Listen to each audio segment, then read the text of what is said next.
So in today's lecture, what we are going to study is about the software crisis and software engineering as a layered technology, right? So these are the two topics we are going to cover, and let's start up with this. See, first thing, let's understand what this particular term means, software crisis. See, we all know what crisis means is getting the shortfall for any particular thing, right? That is crisis. So when we talk about software crisis, this was the phase that came in earlier era when it was very difficult to develop and deliver a successful software which was very helpful for the customers, or the software that was meeting the expectations of the user. See, whenever I state a successful software or a quality software, that particular software is the one which is meeting the expectations of the user or the customer, right? If the customer is happy about the software and all the functionalities are working properly and it is providing all the safety, security and portability and all the features that we have studied in the characteristics of a good software, that particular software is termed to be a successful software. Two other things that are very important factors in developing and delivering a successful software is that, first thing, it should be within the budget. It should be within the budget. That means the software should not exceed the budget of the customer, right? Exceed the budget of the customer. Second thing, the software should be delivered on time. Software should be delivered on time whenever it is needed by the customer. It should not get delayed. And the third thing is whatever we were talking about right now, that is meeting the expectations of user.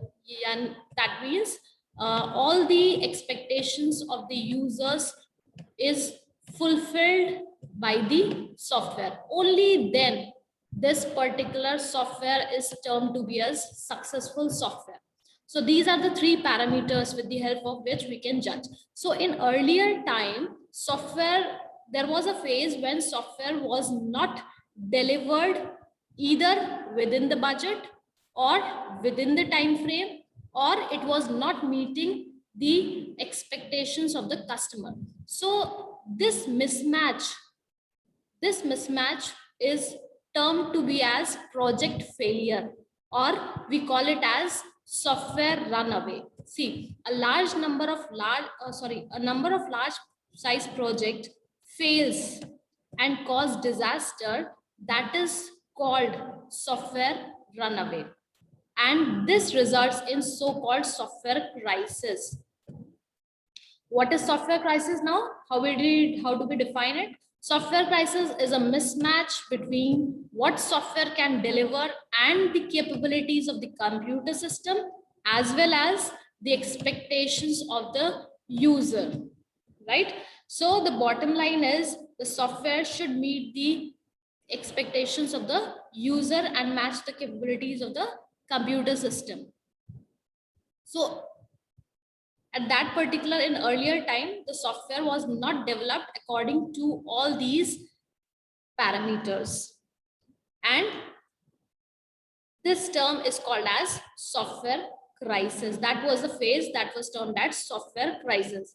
Now let's see what were the reasons why software ran away. Software run away means the software were scrapped out in between only. Scrapped out in between means it was in the middle of the development state and it was not completed in future, right? Now here, what were the reasons for this particular software runaway was, first of all, the increasing demand.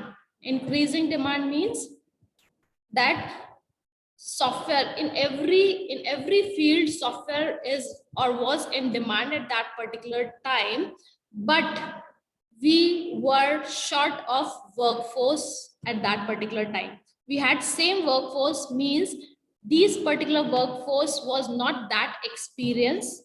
It does not had that much skills to develop a better software for the customers.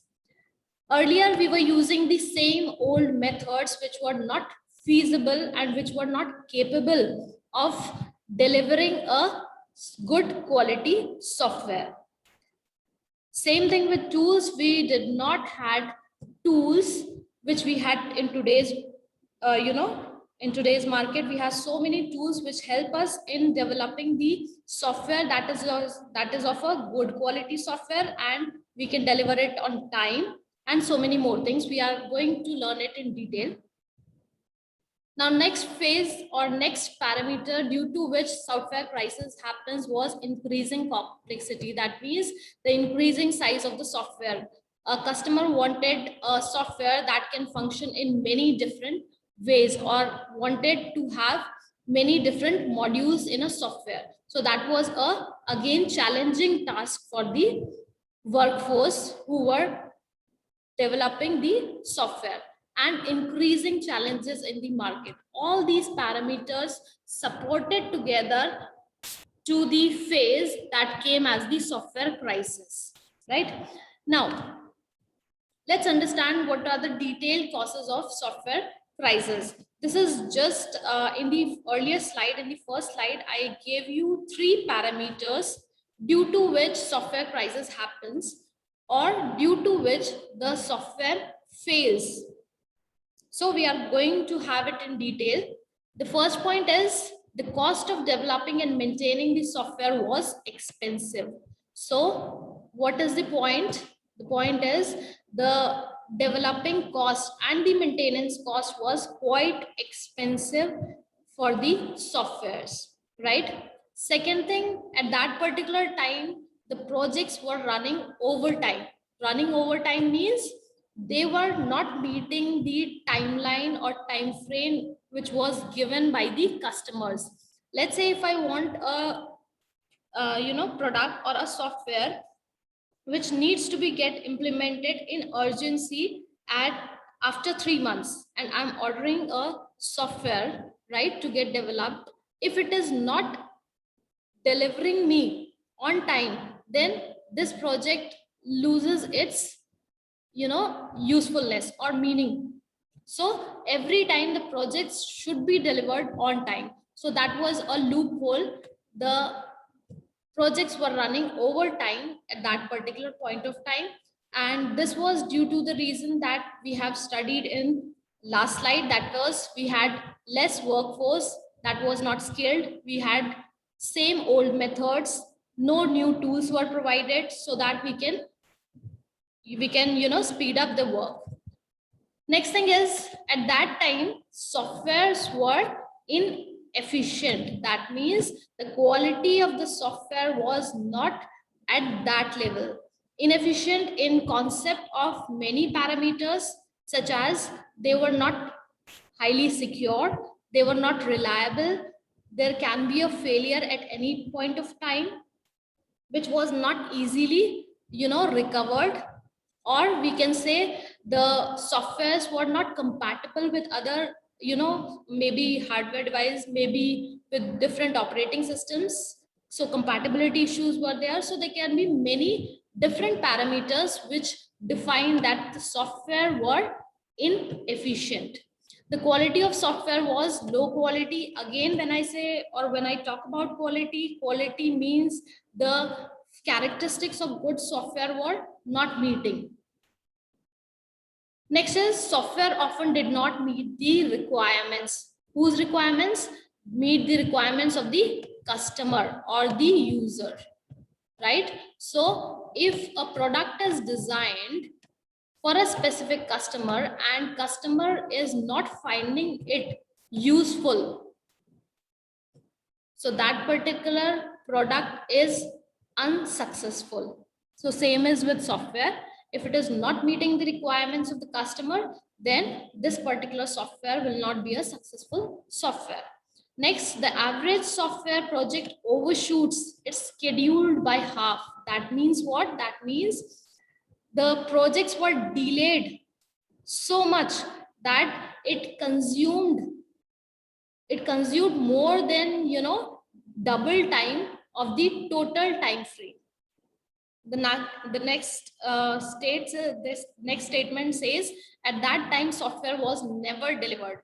Out of 100 softwares, only 20 softwares were there which were delivered, and 80 softwares were still which were never delivered, right? So that is the cause of software crisis that we have studied. Now in this next point is, now comes what is the solution for this particular software crisis? How we can remove the software crisis? We know till date we have removed so much more of the software crisis, but when the solution is defined, what is the solution? So there is no single solution to software crisis. That means there is no one-liner solution, or I can give a one statement that this is the solution of software crisis. No, but we can say that by using all the software engineering principles, we can remove or reduce the software crisis. So software engineering is one solution, because software engineering is a systematic, disciplined, quantifiable approach which can prevent software crisis. Now what are the factors which can be removed or which can be reduced are reduction in software over budget. The cost can put down to lower cost of the software. Next, the quality of software must be high. We have seen less time needed for software project. So the three things which I was talking earlier was what? One is time. Three main parameters were, one is time. Second one is what? Cost. And third one is meeting the requirements of customer that can define the quality of the software, right? So these are the three parameters. You can everywhere see the solution and the causes are provided according to these three parameters only. See, over budget is related to cost, quality is related to meeting the requirements of the customer, the less time is related to the time frame. Experienced working team members on software project should be defined so that they can provide a high quality software, so that they can deliver the software on time, and so that the cost should not get high. And lastly, the software must be delivered. There should not be a condition that software is never delivered. So these are all the points or the parameters according to which we can work on, so that the solution can be provided to software crisis. And software engineering is one approach by using which we can prevent the software crisis. Now, this was related to software crisis. The next topic we are going to see is software engineering as what?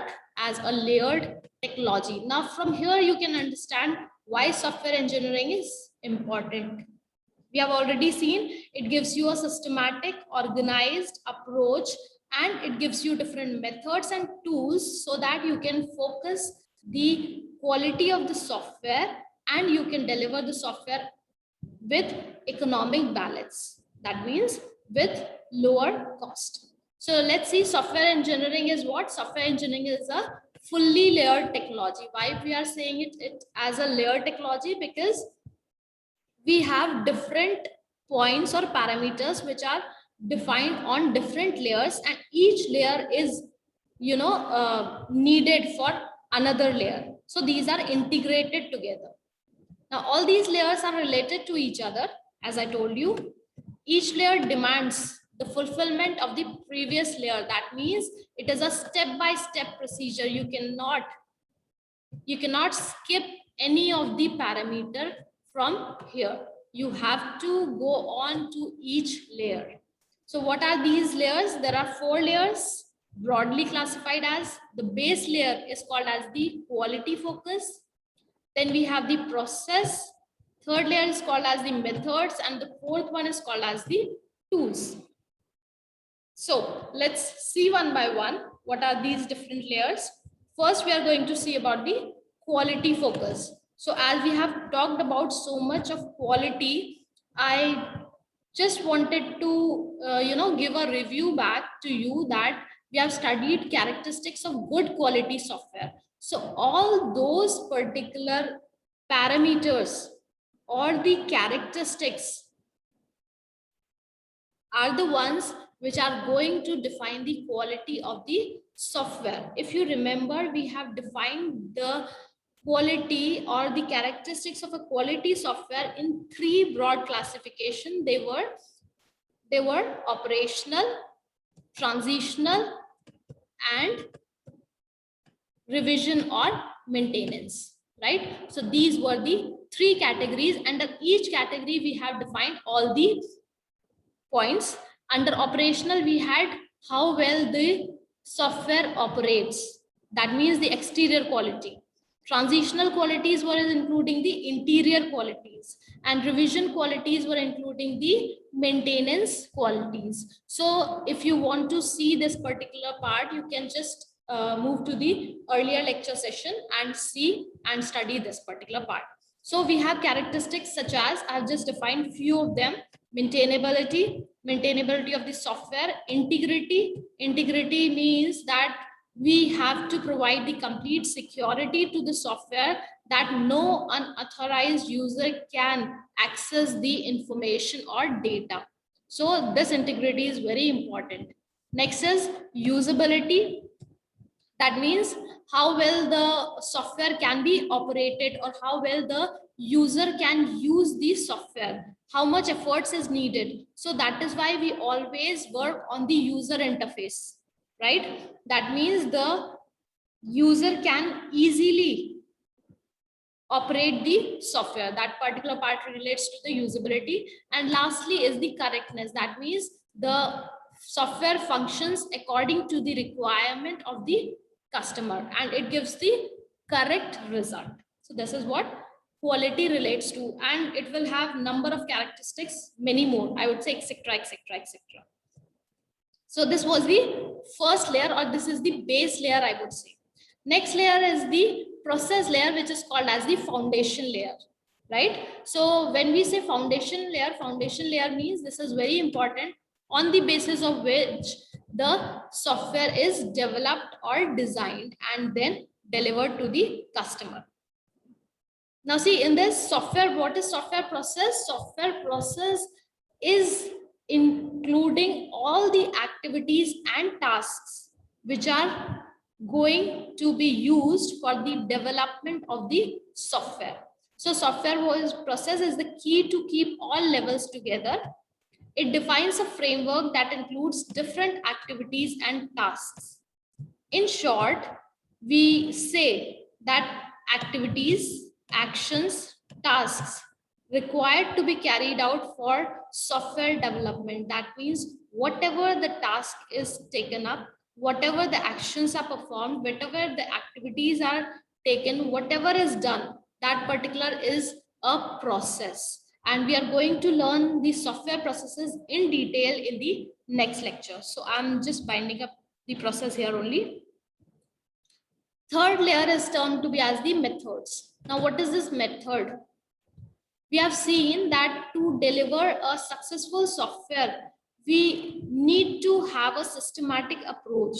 We need to have certain new methods, certain new technologies, certain new tools, so that they can help us to give a quality software, right? So the method provides the answers of all how to that are asked during the process. That means how we are going to, let's say, how we are going to test, whether we are going to do the automated testing or the manual testing, right? So testing can have 2 approaches.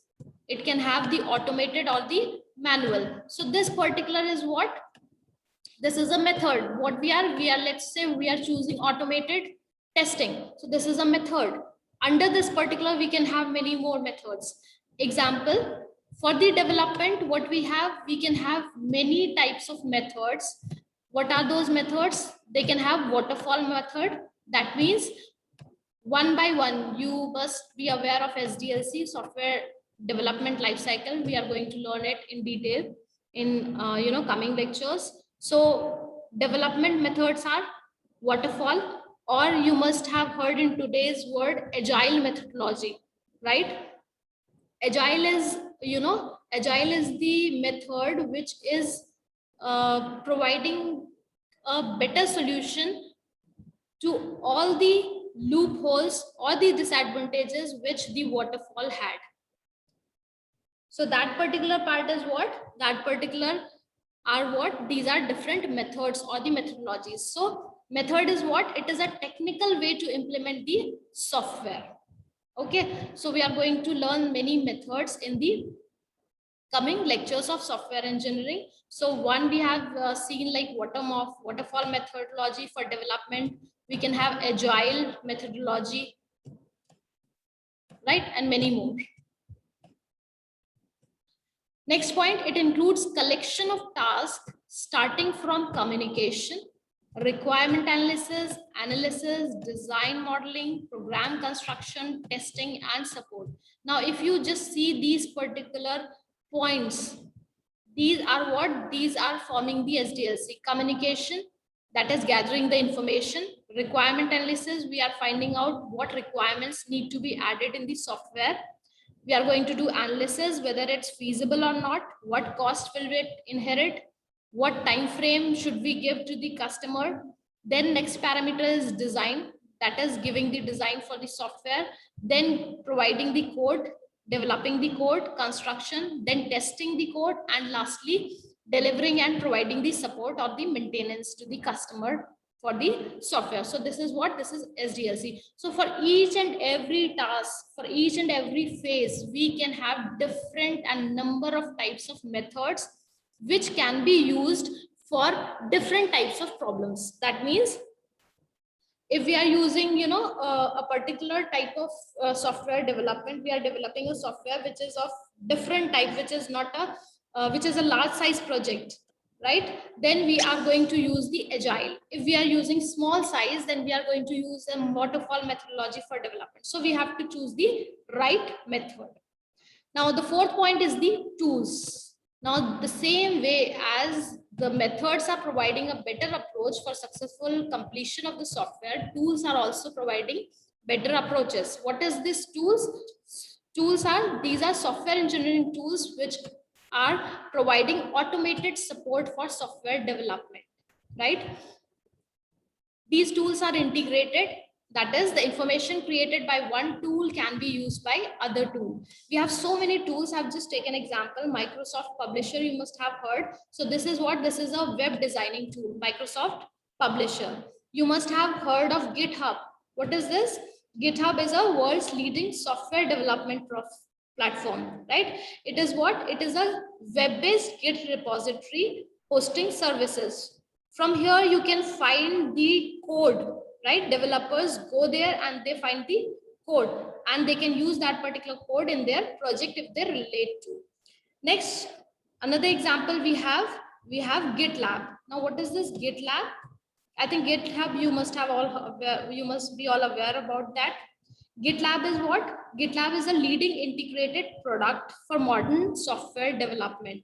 Now in this, the management can easily connect for the version control, for code review, and for monitoring all these services from the team. That means the manager can monitor the working of the complete team. Next, we have another example such as Stack Overflow. What is this Stack Overflow? This is again a community of programmers from where they share knowledge, they share about regarding the advanced career and so many more things. Next, this is again very, the industry people are using this Jira. What is this, Jija? This is again a tool which is used by agile teams, right? For this development, for the software development. Now here, this tool helps the software manager to plan, track, and manage the software projects which are undergoing. Here they can customize their workflow, they can collaborate their team, they can provide the activities or assign the task or activities to different team members. So these are different tools which can help you in every possible way so that you can deliver the software on time, within the cost frame, and with quality that is meeting all the requirements. So that's all for today's lecture. Enough for today. Thank you very much.